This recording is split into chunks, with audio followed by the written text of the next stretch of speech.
All right, good morning.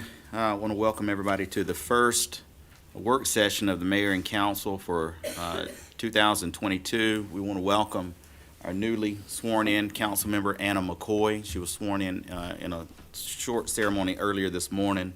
She'll be participating in full here today, and then tonight we'll do a more formal swearing in for her family, as well as our re-elected council members, Leslie McPherson and Danny Carter. We'll also swear them in tonight in a more formal ceremony as well. So I want to thank everybody for this crowd. This is a pretty big crowd. Our work sessions don't usually get this many, so maybe there's something good about this time. You're not so tired by 3 o'clock. I'm going to start out today with a ceremonial presentation. Is Tracy here? Okay, Tracy. If you'll come on up, I want to, y'all have a hand mic for her? I want you to recognize Ernestine Mullins, who will be retiring after 33 years of service with the Senior Center. Here you go, ma'am. They'll hand you a mic right there.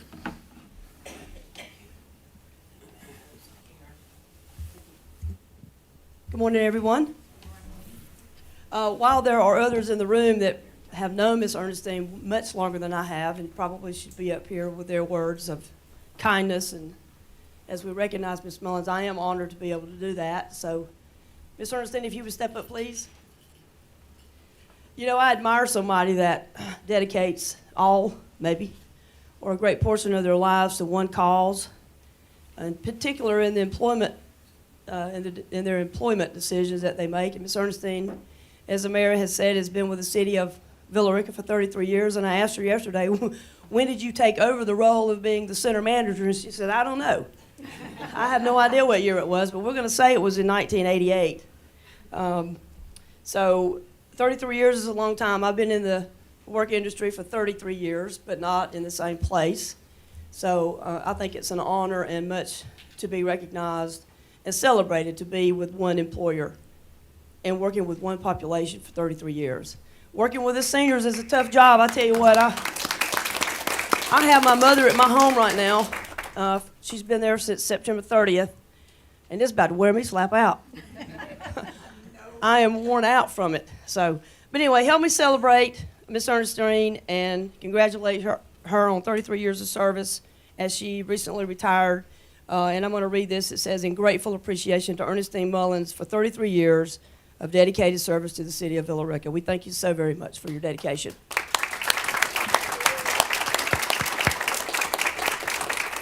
I miss them.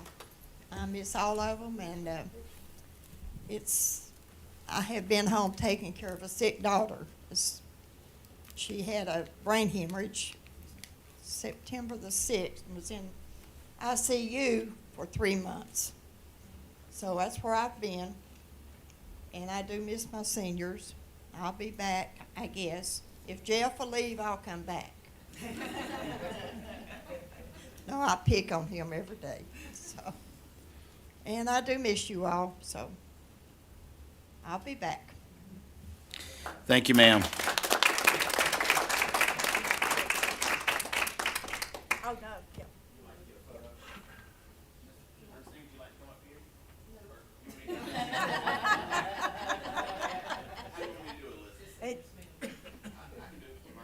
Yeah, that's fine. Yeah, that'd be fine.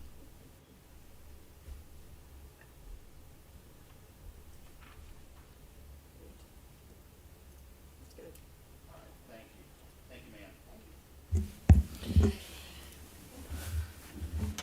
Throws us off a little bit when we do things different. We don't normally do these at the work sessions, but we're glad to do this for Miss Ernestine today. Thank you, ma'am, for 33 years. All right, we're going to move on into the agenda now, and we're going to go to community development. Looks like the first 4 items here have a public hearing, so we're going to briefly introduce these items. Who will be doing this for Ron? I assume Ron's still out? Oh, he is. I don't see him. Oh, there you are. Okay, Ron, we're going to start with C1. I'm going to ask you to briefly introduce this item, and I'm going to see if the council has any questions before we move on. Because these items have a public hearing, I won't spend a lot of time with them here during the work session. So, item C1, amendment to the preliminary plat procedures in the City of Villarrecra zoning ordinance. Go ahead, Ron. Yes, thank you, Mayor. We're looking to make a change to the preliminary plat procedures and how those are reviewed. That would go, the responsibility for reviewing those would go to the Community Development Director as an administrative function, much like many jurisdictions do all around us and all throughout the state. That's the prevailing way of saving applicants time and having the Community Development Director be able to review those are only technical items. Okay. Council, does anyone have any questions for Ron on this item? All right. I think everybody probably recognizes what this is, so thank you for that, Ron. We'll move on to C2, VA-11-21, parcel number V0200700100. This is a variance application for 29.21 acres on Highway 78. There'll also be a public hearing on this tonight. So, Ron, if you'll briefly introduce this item. Sure. This is an application from Starlight Homes for a variance from sections 9.032C, which requires garage doors to be oriented towards the rear instead of the front of townhouse units. Okay. What does this variance request, though? The request is for 100% of the units to have the garages face the front instead of the rear. All right, council, does anyone have any questions for Ron at this time? All right, no questions. We'll have a public hearing on this tonight. Ron, let's go to C3, VA-12-21, parcel number V0701000167. This is a variance application for 12.69 acres located at 700 to 740 Hickory Level Road. There'll also be a public hearing on this tonight, so go ahead and introduce this item. Yes, Villarrecra RTH owner requested a variance from side yard setbacks that would impact 2 units out of a 110-unit development, as well as relief from 50-foot and 75-foot stream buffers in sections of this parcel. So the total amount of 50-foot stream buffer encroachment would be 22,564 square feet, and for the 75-foot it would be 34,622 square feet. Okay. Council, do you have any questions for Ron on this item? Just Mr. Carter. wondering, how far into the stream area does this encroachment go for each one of these? It's for the 50-foot, it's 22,564 square feet, and for the 75-foot, it's 34,622. Let's clarify that a little bit. How many feet is it into the buffer instead of a number of square feet that it would 'cause that take doesn't mean up? anything. How many feet does it cut into the buffer? It ranges throughout the entire. Okay, so it runs yeah. along. Around the. Okay, so we're best trying to figure out how to get a visual of what's happening here. Does the packet contain a visual for that? It Okay. does, yes. Would that help you, Mr. Site Carter? plan. Yeah. Okay. Thank you. Any other questions for Ron on this item? Okay. This item will have a public hearing tonight, and so we will take that up then. C4, VA-13-21, parcel number V0701102330. This is a variance application for 16.06 acres at 135 and 189 Commerce Drive. There'll be a public hearing on this item tonight. Ron, Yes. go ahead and introduce it. Thank you. MMCC LLC of Villarrecra is requesting 3 variances from landscape buffers, the 50-foot and 75-foot stream buffers, and front, side, and rear setbacks. The applicant is proposing to construct a 305-unit apartment complex. They previously, also as a part of this application, they submitted another variance, a 4th variance for parking ratio counts, which has now been pulled. They will meet the ordinance requirements. However, the landscape buffers in the side setbacks, front and rear, are all proposed to be 20 feet around the entirety of the site. And the 50-foot stream buffer would be impacted by 9,273 square feet, and the 75-foot stream buffer by 16,706 square feet. Okay, so again, this is illustrated in the packet? It is, yes. Okay. All right, are there any questions for Ron on this item? All right, for no questions, we're going to have a public hearing on that tonight. Let me, so C5 is an appointment. We're going to skip this item for now. We may come back to it briefly before we end the work session, but right now we're going to skip it. All right, D1. Thank you, Ron. Is this you, Bobby? All right, this is, we've been tabling these two items for quite a while now, but I understand that one of these needs a resolution today. Is that right, from Chris? So give me just a minute. Let's start with D1, revision to Villarrecra development regulations relative to stream buffers. Are you going to address that, Bobby? Yes, sir. All right, go ahead. We, as the parcels in Villarrecra become less and less when they're developed, it's becoming more difficult to develop a parcel because it's either got rock on it or it's got water running through it. So we got the brilliant idea, or I did, that we could reduce the buffers in the Carroll County portion of Villarrecra and leave the Douglas County portion alone, because we thought at the time that the widened buffers that we have right now were set because of an annexation agreement with Douglas County back in 2010. That was not the case. Somewhere around 2012, the city of Villarrecra was pulled into the Metropolitan North Georgia Water Planning District because of the 40% land area in Douglas, which Douglas is in the district. And we can't reduce the buffers. If we do, it jeopardizes all of our state-issued permits for our water plant, sewer plant. It will prevent us from being able to borrow money from GFA. So basically, we can't do it. We can't reduce them. Okay, so then what are you asking me to do? Remove this item? Yes, sir.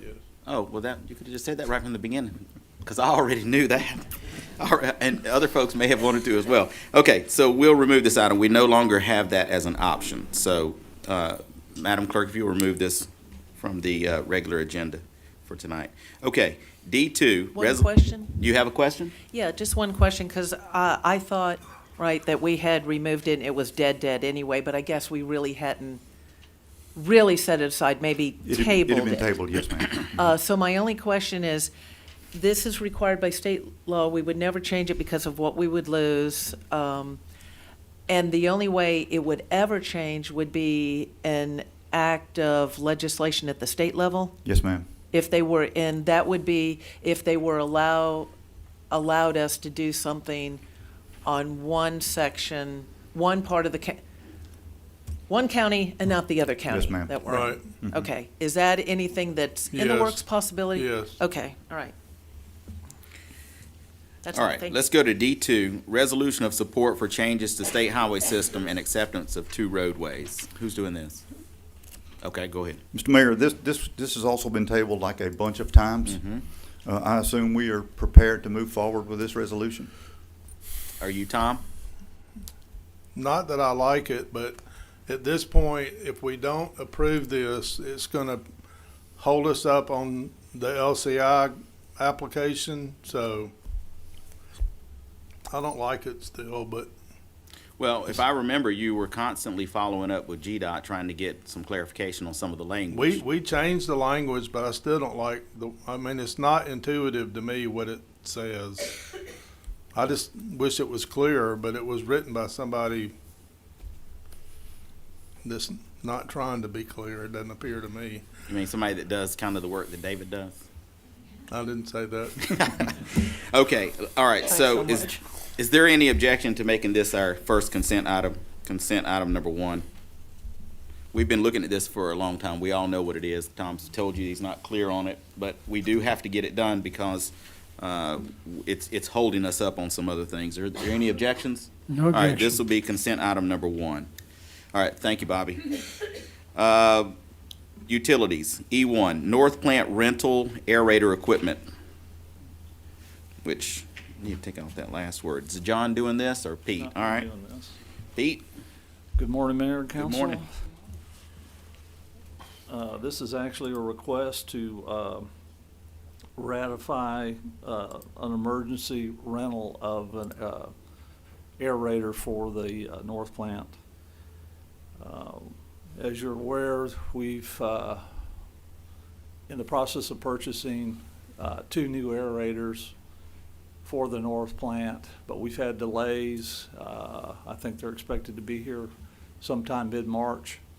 And we're limping along with the amount of aeration we can apply at the north plant. So we felt it was important in an emergency that we went ahead and rented this unit that will allow us to get the second basin up and running, and also provide us a redundancy in the event the other aerator that we currently have goes down. So is this, this has already been done, right? It's already in operation? You've gotten the Well, rental it's not an equipment? operation. Actually, we had a delay after we went ahead and placed the order for this because it was being shipped out of Minnesota. Well, And how long is with the the delay? with the bad weather, it created a delay. But the good news is it's supposed to be here tomorrow. Oh, that is good news. Yeah. Okay. All right. Are there any questions for Pete? All right. If there are no objections, I'll make this consent item number 2. No objection. It's not really something you can not do. For one thing, we've already done it. All right. E2, Cleghorn and Anderson Road waterline improvements.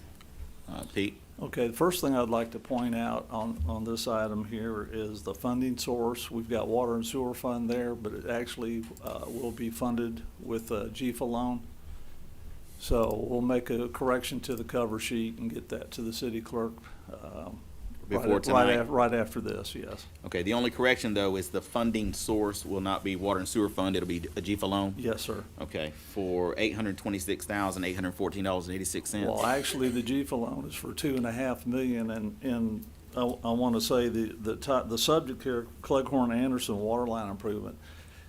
It could also be referred to as AKA the Northeast Downtown Waterline Replacement Phase 1. So that GFA loan is earmarked for that entire project, but this is the first phase. But since in-house, we refer to it a lot as the Cleghorn Anderson, that's why we labeled it this way in the subject line. The bigger project's North Avenue Yes. Yeah. that this Okay. connects to.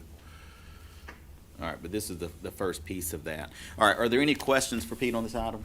Danny? Yeah, Ms. Pete, Carter. HD Evacuations, have we worked with them before? We have not. I have not worked with them, but we've got very good. We've talked to people that have worked with them. We have, yes, and we've got glowing reports from the work that they've done in Roswell, Atlanta, and several other locations. Okay, Cobb County. and the people supplying the material, Consolidated Pipe and Supply, Yes, we purchase material from them all the time. and we don't have a problem, the supply chain's not interrupted, no problems there, huh? Well, one reason we did this in 2 parts was that we could, because of the volatility of prices and being able to acquire the pipe, this gave us a little bit of control if the city goes ahead and purchases this Okay, and gets it on hand. all right, thank you. Mayor, Yes, Ms. McPherson. this is Phase 1 with Anderson Cleghorn. Is North Avenue within that, or that's in Phase 2? It'll be phased after this, yes. Okay, all right, thank you. All right, any other questions for Pete? Is there any objection to making this consent number 3? No All right, objection. let's move on to, thank you, Pete, Finance. Ms. Hallman. Finance F1, approval of TextMyGov partnership proposal. Go ahead. Yes, sir. Good morning. Good morning. This was approved in the current budget. This is a type of software, it's on the web, that allows lines of communication with the local government and the constituents. The system works 24 hours a day and easily connects with our website and other communication methods. TextMyGov would help the city communicate, engage, boost website traffic, track requests, and work closer and smarter with citizens. As you know, we have the new Public Information Officer that was approved in this budget as well, Ken. So he would be a vital part of this operation, getting it set up. It's around a 30 to 45 day setup. We would also be working with Ashley, the customer service manager, because she would be able to use this to enhance the notifying all the customers of water bowl advisories, any leaks or anything like that. So this is something that legal has approved or reviewed the contract, and they don't have any issues with it as well. Okay, very good. I think most of you will remember we talked about this in some detail during the budget process. Are there any questions for Jennifer at this stage? Mr. Carter? Does this involve downloading an app? Is that what you say we communicate with the citizens? Everybody has to download the TextMyGov app? It's an app, or we're required to put it on our website, and the customers or citizens can opt in to it. And then once they opt in, of course, they can opt out. Well, Okay. let me Doesn't ask have you- to be an app. They can go to the website and use it there. Okay. Well, also, can you just do this through the texting of your phone? That's what this So is. you don't actually have to have an app to do it. You can communicate through your texting on your phone as well. Okay, anybody else have any questions? Yes. Ms. McPherson? Just because I don't think it's really clear all that we can do with this. It's my understanding that not only is it communication going from us, but as far as citizens, I mean, I can just go on so whether it's the app or the text, I just hit a deer on Mirror Lake Boulevard or whatever, or some other incident, potholes, they can send that right in, kind of like you would report a concern, but it'll be a text, very easy for people to do. Correct. Okay. And part of the 30 to 45 day setup is they will work really closely with us. We'll have keywords that we'll set up so that if certain keywords are used, it will give them another reply through a text on how to contact, or it will be sent to the appropriate department to take care of it. Okay, Very yeah, good. that's what I was reading in the packet, that I probably didn't know all of that, how much of it is actually done by the software. And I was wondering how it would get funneled to the correct department the way, okay, all right. Okay, any other questions? All right, if there are no additional questions, is there any objection to making this consent number 4? None. All right. F2, fiscal year 2021 budget amendments numbers 193 through 215. Jennifer? Okay, I like to call these the housekeeping amendments, both this one as well as the next one that's on the agenda. This one has to do with fiscal year 21. As you know, we have about 60 days into the new fiscal year to start closing everything out. And what this these amendments are doing are any departments that were over budget from last year's budget. We're just transferring money from one department to another to cover those overages. As you know, last year was a little bit of a different year. We had 27 pay periods. That happens once every 10 years. So a lot of departments, due to vacancies or just cost savings within their operating, were able to absorb that extra pay period. But then there were some departments that didn't have the funds to absorb it. So the impact of this is no impact. It's going from one department to another. It's just a cleanup for us so that when the auditors get our books, they see no departments over budget. Now, is that the same for all 193 through 215? The only exception, I'm glad you brought that out, the only exception would be the solid waste. They have a fund. There's only one department in that fund, so therefore they had a fund balance that we were able to use to cover those. Okay, all right. Are you explaining numbers 22 through 139 as well right now, or do you I want to take can. that separately? Either way. Okay. One is this Let me just ask if they have questions on this Okay. piece first. Yeah. I wasn't sure if you were, Mr. Carter. Okay, this is 2021. So we're robbing Peter to pay Paul to balance things up. How did we do overall on the whole budget, 2021? We're still closing out. We're doing some final adjustments, the tax accrual or capital assets. But with all things considered, I think right now we were running about 4% under budget from what we budgeted. And our revenues, even though we saw a decrease in our building licenses, we did have some increase in our title ad valorem tax as well as our local option sales tax. So I think we'll end up pretty good, but I don't want to really comment on that right now without having a final number. We're close to being even as for the Yes, sir. budgeted? Yes, sir. And this was ended into September, this fiscal year? Yes, sir. Okay. Okay, anybody else on these? All right, Anna, Ms. McCoy. On revenues, I know you don't have a final number, but what, Is your mic on? Touch that button. thank There you, go. sorry, I usually have a loud voice anyway. So, on your revenues, you said it wasn't like you expected, but are you expecting the whole number to be close to the same, just coming from different buckets? Yes. Okay. Is it still gonna be 4% under, you think, or by the time this all washes, it'll be close to? The expenditures are looking around 4% under, so that's a good thing, being under budget on the expenditures. The revenues probably will be about even. Okay, all right, because of the wash. All right, anybody else have a question? Ms. McPherson? Yeah, so most of it, you're saying, is related to that additional pay period? Other than that, because of the fact that anything that's over budget, you have any concerns about any departments being over budget? I know they're getting covered by another department, but any concerns at all? No, ma'am. I think the extra payroll, as well as what was attached, if you want to go down another page, I kind of gave a little bit of a description on some of the departments that are highlighted in red as a reason, and they were justifiable. We're working on the tax allocation district, so all of those invoices right now are not being reimbursed yet. They're being charged to the city manager's budget. Oh, that's why he's so far over, huh? Yeah, exactly. City clerk had some additional muni code services that needed to be done. Credit card fees for customer service. A lot of people are using their credit cards or debit cards, electronic forms for payment.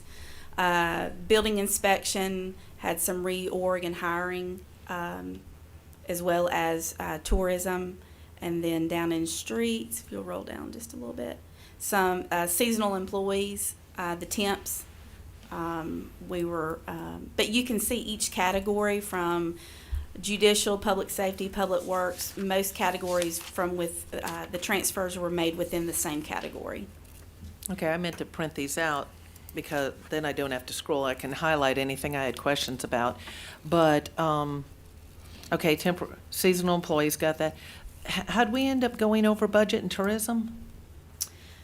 I believe the hiring of the replacement of hiring some more experienced people than what was originally budgeted in the reorg. So payroll is where you see that in Yes. tourism? Okay. All right, anybody else? All right, so if there are no objections, I'll make this consent number 5, and we will move to, Okay, that was just 2021 we talked about? right, F3, fiscal sir. year 2022 budget amendments numbers 22 through 139. Go ahead, Jennifer. Okay, again, this is a housekeeping. As you know, most of our capital projects are project length budgets. So any capital project that is ongoing or maybe that we didn't get to in the prior fiscal year, we roll over into the new fiscal year. So the projects are continuing to be worked on. However, we need to get in the system the budget so that when expenditures are made, then they have a budget to go against. So all of these are just projects from prior year that are being rolled over. The budget funds are being rolled over to the new year. All right, any questions for Jennifer on these? All right, if there are no questions or any objection to making this consent number 6. All right, thank you, Jennifer. Okay, moving on to Tom, G1, approved demolition and removal of Butterballs and adjacent duplex. Tom, will you introduce this item? So back in some year, we talked about Butterballs for the first time, probably my first year here. And y'all mostly know the history of repairing it, selling it, using it, not selling it, not whatever. And we got to the point after Tracy got here where we wanted to strip down the face of the building so that a contractor would have a better idea of what they were getting into when they were bidding to renovate it. And when we did that, Tracy determined that the building wasn't structurally sound, that it had not been modified over the decades in a way that made it functional going forward. So we started talking about demoing it. And I've gotten a couple of just yeah, I'll do that for 40 grand, I'll do that for 38 grand kind of quotes. I've got another couple of people that want to bid on it, so what I'm asking for, if you would give me authority to spend not more than 40 grand, what I'm planning to do is to interview prospective demolition companies on site so that they can walk around the two buildings, and I'm confident we can get it done for less than that. And what you are anticipating doing is leveling, raising both of these structures, right? And having it hauled off. And removed, yeah, I mean, the full thing. So Right. it'll all be gone at that point. All right, is there any questions or discussions on this? All right, Ms. McPherson. Yeah, you know, Butterballs was an embarrassment before we bought it, and it's continued to be one. I don't mean that to just be negative, but right, it's right in the middle of downtown. You can't drive through downtown without seeing it. And so we've been distressed for years. What are we going to do? And I was one of the hardest ones to convince in some ways that we were going to do this demo, because so many people invested in that whole Renaissance time, giving their input. The visitor center, Main Street offices to be there was not something the governing body came up with. And I hope, because people are going to wonder, after we had all that input and pictures, I really think this is something we need to educate the public on. And it's been addressed to a degree in what we put out, that when we got down to the skeleton of this thing, we realized, and this is what convinced me, how much it was going to cost us to make something out of that building that underneath was, walls weren't attached, everything else, and how much we would spend for really a very small amount of footage when you compare the cost, and whether we want to go 2 stories. So I just think it's really important because of the amount of citizens that are vested in this, and I'm getting more questions lately, believe me, because now that it's going public that what was going to have a grand opening is going to be taken down, people will want to understand what happened the way we have with why that decision was made, but that it doesn't mean that we're not going to have a welcome center, whether we'll build a depot-type unit there that will still be the original vision of what we would do there. I can't say that for sure. But the one other thing I need to be able to answer, I do have some numbers at home. I am starting to get questions from people again on how much did we spend? How much did we pay for that property? I know DDA put a new roof on. So they're, in a sense, they want to know, well, how much did we invest? And I know we got a better deal for it. As I recall, I just can't remember the exact numbers. We did a tax credit, and we paid quite a bit below the appraised value because the location is massive right there for whatever does end up there. So I would like, I don't know if I'm the only one, but if we could be provided those numbers of what money was there, that would be the roof that DDA put on, what we paid for it compared to the value.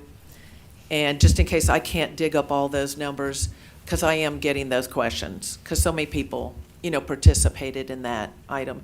And I think we're making the best decision, but I do hope that we can fulfill the vision, even if it's not with that original building. Okay, I have a question. all right, Ms. McCoy. I noticed that there's 490,000 on the capital expenditures rollover for Butterballs. If this is gonna be $40,000, what's the rest of that gonna go toward? Or if we don't know yet, that's fine, I'm just asking. Okay, well, I mean, do you want to address that? Because there was $500,000 set aside for that. I guess 490 remains, and if we approve this, the 40 will come out of that 490. And she's asking, what would we do with the other 450? We'll just roll it back into general fund because we don't have a direct purpose for it We'll right use now. it later on it. Okay.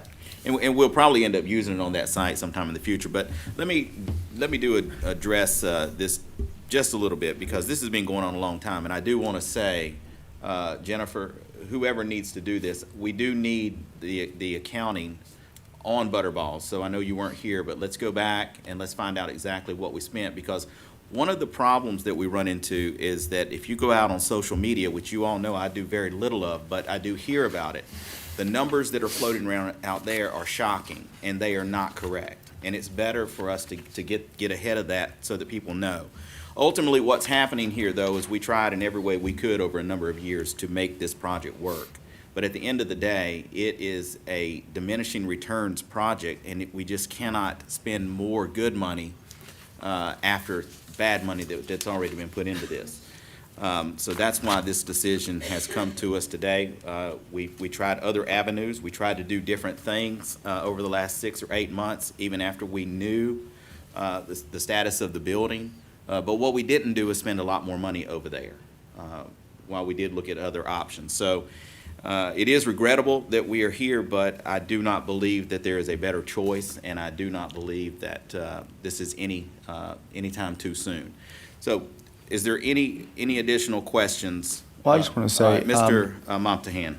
So in 2015, I was on that RSVP committee that approved the plan, and this was kind of the opening project or the opening feature of it. So, you know, and if there's anyone on here that wanted to see that kind of things come to fruition, would have been me. I mean, I was on that. I was on Main Street at the time too. But, you know, like you said, Mayor, like Councilwoman McPherson said, it's just not feasible. So I think this is the best thing we can do for it.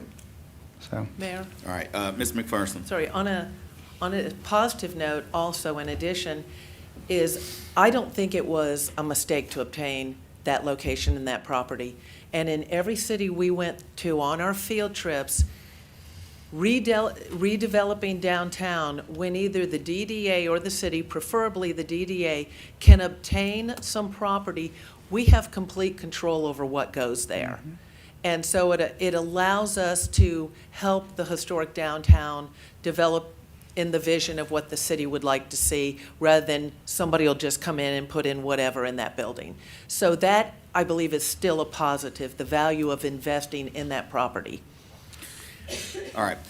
And I'll say again what I said then. I wasn't on the council, and I wasn't on those RSVPs, though I did participate in a number of them. But what I did say, even though I knew Butterballs was ugly and an eyesore, but I did say that in 50 years, you will not stand here and look back and regret that the city bought this property, or that the city took this property. We'll make it into something that we can be proud of, but we've tried to be deliberative here, and we are making the very best decision that we can. So with that, is there any objection to making this consent number 7? One other question. I'd like to know when we'll get a number as far as what's invested there. Oh. I would say, what do you think, Jennifer? By the next council meeting? Yeah. Okay. Let's do that. By the next council. Let me clarify. Okay, all right, is there any objection to making this consent number 7? All right, none. So, okay, we have reached the end of the agenda, and we did it pretty good. We're at 37 minutes. Yes, ma'am. I'm gonna go back to planning and zoning commission. So this item is going to be removed, is my understanding. So for now, we won't take it up. Something may happen in the interim, so I don't want you to take it off just yet, but I will probably give you some direction before the meeting tonight, okay? I'll need to talk to really David, and we'll do it separately. Okay. Is there, let me do this. So I'm going to review the consent agenda first, and then I'll do public comments. So let me finish how I see the consent agenda, and then if there are any objections or any clarifications, we'll take them up when I'm finished. So what I have here is consent item number 1, resolution of support for changes to state highway system and acceptance of 2 roadways. Consent number 2, North Plant rental aerator equipment. Consent number 3, Cleghorn and Anderson Road waterline improvements. Consent number 4, approval of TextMyGov partnership proposal. Consent number 5 is the fiscal year 2021 budget amendments numbers 193 through 215. Consent number 6 is fiscal year 2022 budget amendments numbers 22 through 139. And consent number 7 is the approval, demolition, and removal of Butterballs and adjacent duplex with a maximum cost of $40,000. Does anybody see anything different? Okay, that'll be the consent agenda, Madam Clerk. All right. Let me open up for public comments. I have 4 people on here. If you are here for a public hearing or you didn't mean to be on this list today, just let me know when I call your name. Please keep your comments on a professional level. We will not accept comments that are considered by the chair to be of a personal attack on any individual or group of individuals. If you deviate from this protocol, you'll receive a warning from the chair. If you deviate a second time, you'll be leaving. One person speaking at a time. Please, no comments from the audience, and please address your comments to the council. First up, Jody Mount, please give us your name and address for the record, and we will give you 3 minutes, ma'am. Jody Mount, 214 Rockmart Road. Welcome, Council Person Anna McCoy, and welcome back our re-elected council members, Danny Carter and Leslie McPherson. You have all taken the same oath that Anna took this morning that Danny and Leslie will be retaking this evening.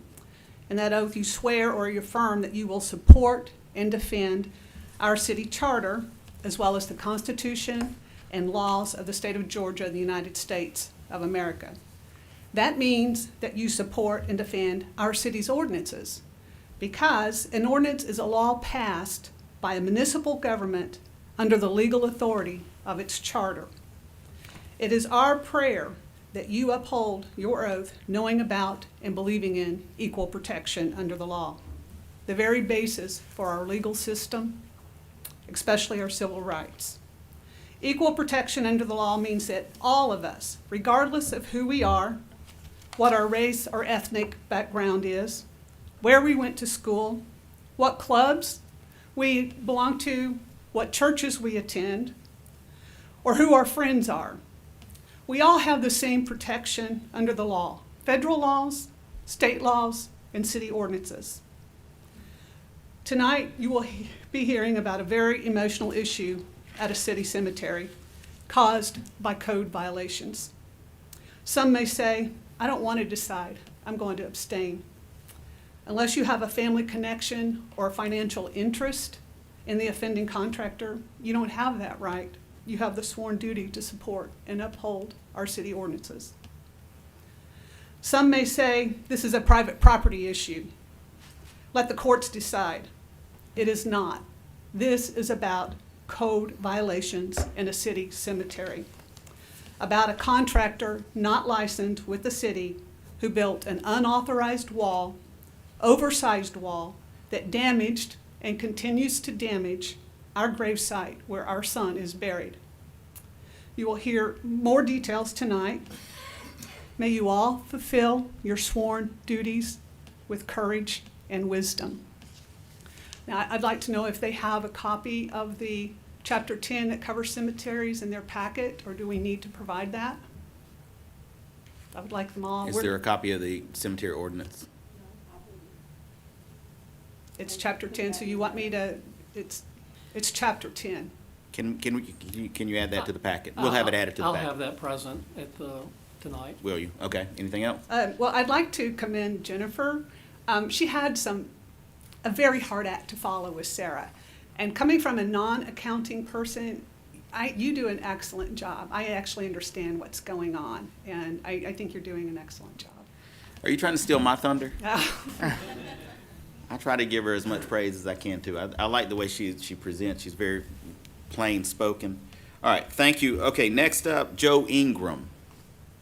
All right, that person must not be here. Brenda Kennett. Okay, and is that you? Miss Bernice, come on up. I couldn't read it at first. I just happened to know your address.